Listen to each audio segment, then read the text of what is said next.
Est-ce qu'il n'y a que du négatif dans cette relation que tu décris avec autant d'amertume? Est-ce qu'il n'y a que de la tristesse? Est-ce qu'il n'y a que du manque? Est-ce que cette relation ne t'a jamais rien produit d'intéressant, de bien, que tu peux retenir, dont tu peux parler avec fierté, avec bonheur? Est-ce que cette relation n'est pas quand même exemplaire, quand on sait que rien ne peut être parfait?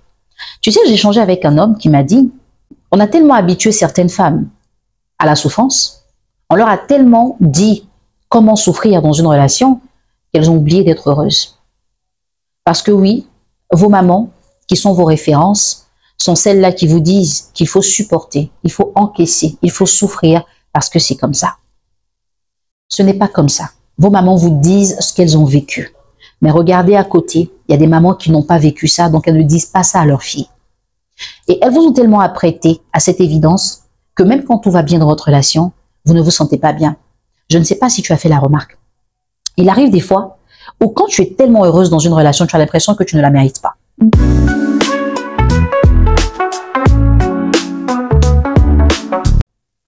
Tu as l'impression qu'il y a quelque chose qui ne va pas. C'est pas trop normal, c'est pas clair, c'est pas parce que tu es habitué au négatif. Le positif existe, mais tu n'en fais quasiment pas la promotion. Tu es focalisé que sur ce qui manque, au lieu de penser à ce qu'il y a. Si tu as une journée pleine avec ton partenaire, où il a fait des choses extraordinaires, il t'a fait plaisir, tu vas l'oublier beaucoup plus vite que la journée où il aura fait des choses que tu n'aimes pas. Quand tu parleras de ta relation, tu ne mentionneras que ce jour-là où il n'a pas bien agi. Mais là où il a bien agi, tu n'en parleras pas. Et en général, tu parles de ta relation en bien pour qu'on t'envie. Tu ne parles pas de ton partenaire positivement pour en faire, on va dire quoi, un témoignage qui édifie et qui emmène d'autres femmes à se dire « Ah oui, c'est possible ». Quand tu le fais, c'est pour qu'elles puissent te jalouser un peu, c'est pour qu'elles puissent t'envier un peu, qu'elles se disent « Ah oui, elle a décroché le gros lot, ah oui, elle a eu le partenaire parfait ». Donc en vrai, tu ne savoures même pas ces instants. En le faisant, tu remarques juste la mine de tes copines qui t'écoutent pour voir si elles t'envient réellement.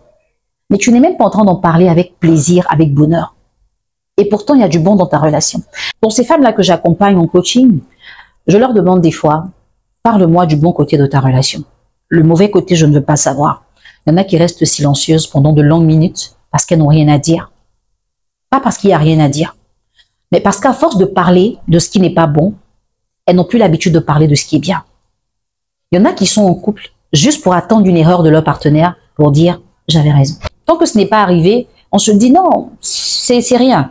Mais elles attendent juste ce moment-là pour se confirmer à elles-mêmes qu'elles n'ont pas eu tort de dire que tous les hommes sont les mêmes. Les premiers instants où tout se passait bien, ces instants que tu aimais, pourquoi tu les as oubliés? Est-ce que tu sais que c'est le souvenir de ces instants qui te fera tenir? Mais tu oublies parce que pour toi, c'est normal. Il me draguait, il m'invitait, il me faisait des cadeaux, c'est normal. Donc ça, tu oublies. Et c'est quand il va manquer, par exemple, un rendez-vous, c'est quand il va oublier de t'appeler, c'est quand il ne va pas décrocher ton appel, tu vas tellement amplifier cette erreur-là qu'on aura l'impression que ta relation ne tourne qu'autour de ça. Tu vas à l'église, non? Tu vas à la mosquée aussi. À l'église, on nous dit, la vie et la mort sont au pouvoir de la langue. C'est ce que tu dis qui t'arrive. Donc, plus tu pars du négatif, je te garantis que tu vivras le négatif. Si tu as envie de vivre le positif, parle du positif.